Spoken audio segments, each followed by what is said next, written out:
Hello everyone, how are you doing? This is MD Tech here for another quick tutorial.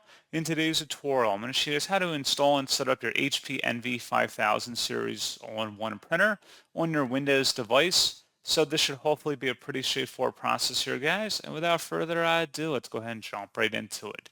So all you have to do is open up a web browser, and in the Google search, you want to look for HP Envy 5000 series drivers.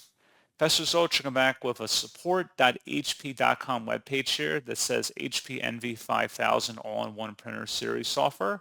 Go ahead and open that up. And then on this page here, you want to go ahead and just scroll down. And then on this page here, you want to scroll down and select the Easy Start Printer Setup software. Download that. And once it's downloaded to your computer, go ahead and open up that file to run it. And once it's done extracting, it should be a verified publisher and it should say HP Inc. Select yes. And then you just want to follow along with the on-screen directions here of configuring it for your printer based on your connection type, whether it's wireless or wired-based connection. And that's all you have to do.